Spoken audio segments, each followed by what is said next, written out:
पंचायत समिति राजगढ़ की ग्राम पंचायत भैंसली सरपंच प्रशासक राय सिंह पुनिया से आरपीडी न्यूज संपादक बीरबल कड़वा ने बातचीत की।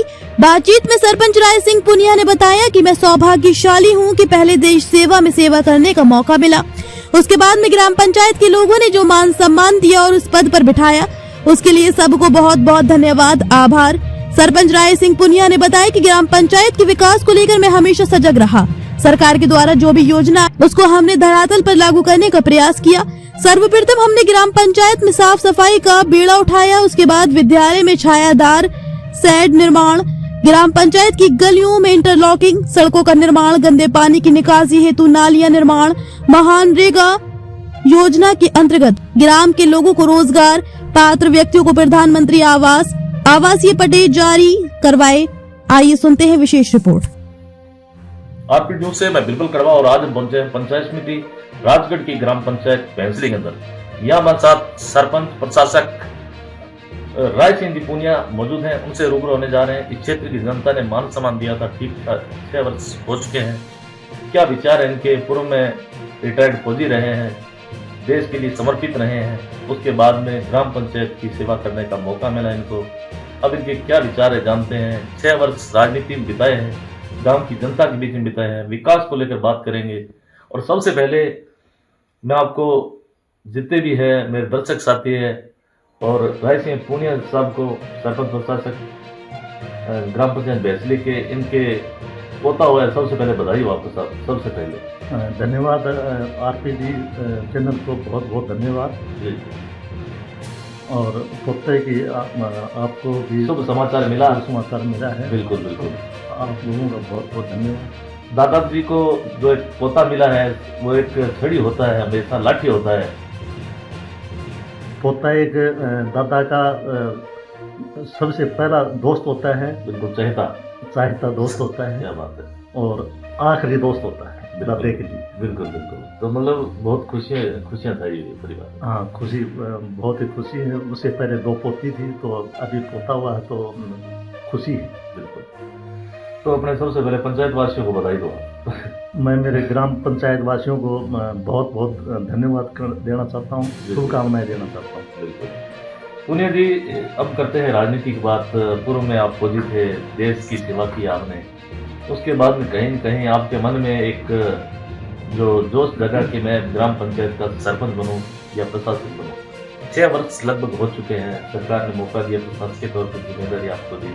जब आप सरपंच बने थे उस टाइम ग्राम पंचायत भैंसली के अंदर ऐसी कौन सी समस्या थी जिसका आपने समाधान करवाया, और वास्तव में राजनीति को आप नजदीक से देखा, राजनीति आपको कैसे लगी?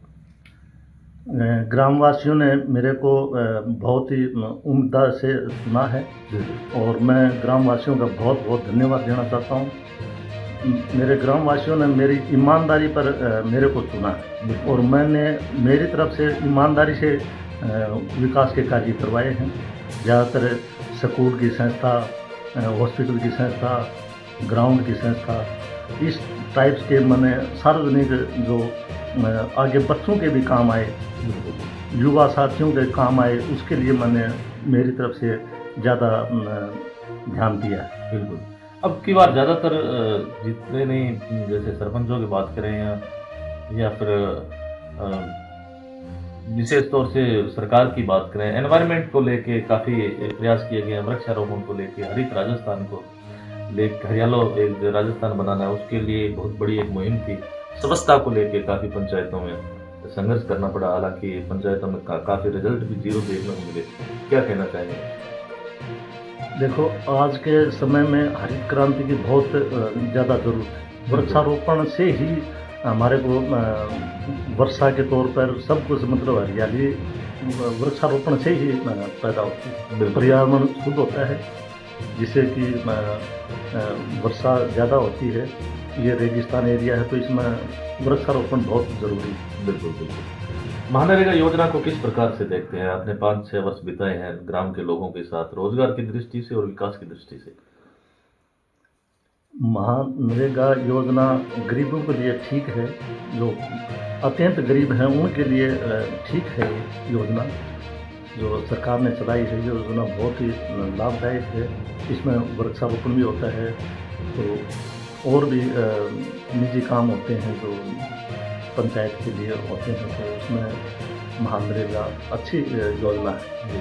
अभी क्या कहना चाहेंगे, अभी भी जी राम जी योजना जिस प्रकार से भाजपा सरकार आने के बाद में नाम परिवर्तन हुआ है, उसको लेकर क्या कहना चाहेंगे? ये भाजपा सरकार ने इसका नरेगा से जी राम जी नाम रख दिया, उसमें कोई फर्क तो है नहीं, जी या फिर इसको हटाना चाहते हैं जी जी बीजेपी सरकार। तो हम तो ये सोचेंगे कि इसको हटाना क्या, नरेगा को उसमें हटाना। काफी सुधार कर रहे हैं, उसमें मेन दिवस है वो बढ़ाए हैं, मुख्य कार्य दिवस। इसमें कोई नया तो अभी हालांकि इसका जो पूरा जो बायोडाटा है ये नहीं आया कि फिलहाल अभी दरअसल पे लागू नहीं हुआ, लेकिन सरकार चाहती है कि हम इसको और भी सुधारें। वो तो बहुत अच्छी बात है, सुधारेंगे तो अच्छी बात है। जी जी देश के समाज के मतलब आगे अग्रणी होने का अवसर मिलेगा। तो जी साहब, पूर्व में आप देश की सेवा में रहे, और फौजी होता है वो कभी किसी का न झुकता है, न कभी किसी के आगे डरता, हमेशा सीना तान के सबसे आगे खड़ा रहता है। राजनीति में आपको क्या लगा, क्या सीख मिली जिस प्रकार से 6 वर्ष बीते? देखो, सेना की बात अलग है, वो एक देश के लिए सेना अलग चीज़ है और राजनीति का अलग चीज़ है। इसमें रात और दिन का अंतर होता है, ऐसे भिन्नता है। क्या बात करें? राजनीतिक सबसे खराब मेरे को तो राजनीति की लगी है। आज के समय में राजनीतिक है ना बहुत ही नीचे स्तर पर आ चुकी है। बड़े राजनेताओं कहना कि समाज की सेवा करनी तो राजनीति में हो। ये कौन सी सेवा है? हमें तो ये सेवा लगती नहीं है। कैसे? निजी पर्सनल निजी सेवा लग रही है ये। अच्छा, हाँ। मतलब समाज की सेवा नहीं करके समाज की कोई सेवा नहीं एक है। सरपंच बनता है जब बहुत बड़ी उम्मीदें होती है गांव के लोगों को, गांव की जनता को, और कहीं की गांव की जनता के साथ सरपंच को भी काफी उम्मीदें होती है कि मैं ग्राम पंचायत प्रमुख पंचायत बनाऊं। एक बात बताओ साहब, 60 साल सर्विस करके उसको तो पेंशन नहीं, जी और एक 5 साल मतलब देश सेवा करके उसकी पेंशन है। जी, तो ये कौन सी राजनीति है बताओ? बिल्कुल बिल्कुल। MP MLA ये 5 साल में पेंशन लेते, एक 60 साल सर्विस करके आता है उसको पेंशन फंड है, तो ये तो नाजायज है। जैसे एक फौजी या पुलिस या टीचर सभी मतलब लगा लो, जी जी जी, इनकी पेंशन बंद कर रहे हैं, और एक 5 साल देश की कौन सी सेवा करते माते समझ में आती नहीं है। उनकी इतना उम्र टोटल पेंशन सुविधा टोटल मिलती रहती, क्यों? और मैं ये कहता हूँ ये राजनीतिक में भी एज होनी चाहिए, ये भी 60 साल से ऊपर रिटायर कर देना चाहिए, राजनीति में हिस्सा नहीं लेना चाहिए। बिल्कुल। और क्या कहना चाहेंगे पंचायत को लेकर, क्या कहना चाहेंगे? अगर बात करें अपने स्थानीय विधायक तो श्रीमती कृष्णा जी पुनिया पूर्व में रही है विधायक, या वर्तमान में अगर बात करें मनोज जी न्यांगली यहाँ से विधायक हैं, तो उनके फंड से भी अपने पंचायत को कोई बजट वगैरह कोई काम हुए? हमारे कृष्णा पुनिया विधायक थे उस समय, हमारे पंचायत में एक टीन शेड दिया था। जी जी, विद्यालय के अंदर? विद्यालय के अंदर फायदा शेड? हाँ जी टीन शेड जी दिया था, और न्यांगड़ी ने तो हमारे को 5 रुपये दिए नहीं जी। पंचायत को। पंचायत को देना चाहिए, अगर देना चाहिए। गए भी हो कुछ प्रस्ताव लेके, या गए नहीं? गया था, मैं प्रस्ताव लेकर के गया था, एक बार नहीं 2 बार गया, अच्छा अच्छा, और उसने क्या बहुत समस्या थी? ये तो हो जा रही है। नहीं, आपके यहाँ किस प्रकार की पंचायत में मांग थी? मेरे महात्मा गांधी स्कूल के अंदर प्रार्थना शेड के लिए गया, तो उसके लिए बहुत ही पक्की हाँ करी थी, और उसके बाद में फिर दिया तो है नहीं। हो सकता है बजट की कमी हो आ गई हो। उस टाइम तो यही करे, बजट नहीं है मेरे पास, बजट आते ही देंगे। बिल्कुल बिल्कुल। तो अभी तक तो 1.5 साल हो गया बजट आया है, बिल्कुल होना चाहिए। एक सरपंच या प्रशासक जो प्रतिनिधि गांव का होता है उम्मीद लेके जाता है विधायक के पास, तो 100 नहीं तो 50% तो समाधान होना चाहिए। पंचायत से उनको वोटिंग भी काफ़ी हुई थी बिल्कुल हमारी पंचायत से। तो भाई साहब, अब क्या मूड है आपको? पंचायती राज के इलेक्शन एक बार पुणे आ रहे हैं, वही जोश और वही क्रोश उसी के साथ वापस पुणे मैदान में? नहीं, मैं तो दोबारा नए को मौका देंगे हम, ठीक है। अभी तो सीखे हैं वो सब।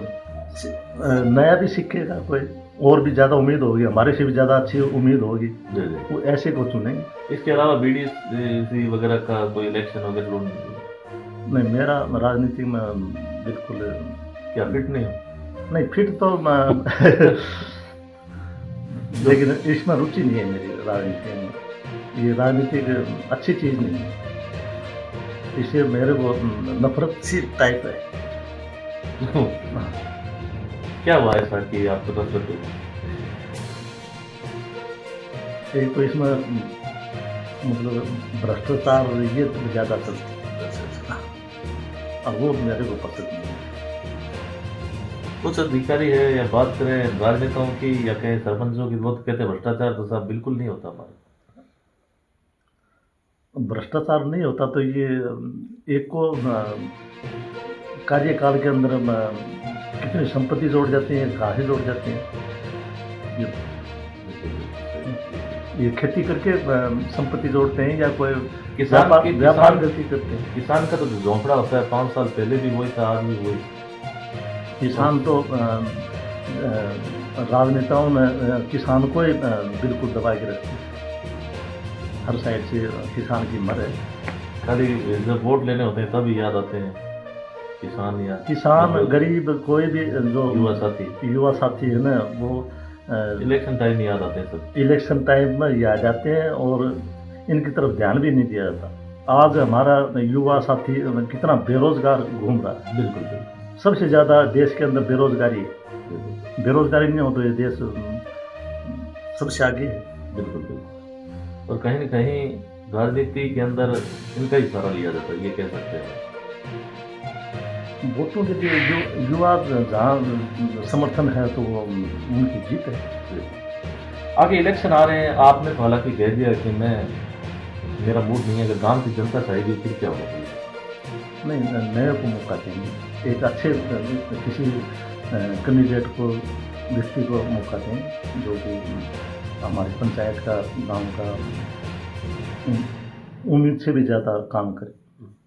कोई अपील करना चाहेंगे अपने क्षेत्र ग्राम पंचायत की भैंसली की जनता को या अपने युवा साथी है, इलेक्शन आ रहे हैं, कहीं बहक नहीं हो? नहीं, बैठने की कौन सी बात है। तो अपील आपके माध्यम से मैं यही कहूँगा कि कोई भी कैंडिडेट जो चुना जाए वो गांव के और पंचायत के हित के लिए, उसको कुछ भी करना पड़े तो अपनी जिम्मेवारी उनसे समझे। तो यह हमारी खास मुलाकात ग्राम पंचायत भैंसली के जो सरपंच हैं राज सिंह पूनिया, रिटायर्ड, पूर्व में आर्मी के अंदर रह चुके हैं। आपको किस प्रकार से इनके विचार लगे? जितने भी साथी कमेंट बॉक्स में अपनी जो राय है, विशेष तौर से भैंसली के कमेंट बॉक्स में राय है पंचायत के प्रति अपने जरूर जाहिर करें। धन्यवाद सर, समय दिए उसके बहुत बहुत धन्यवाद। धन्यवाद सर।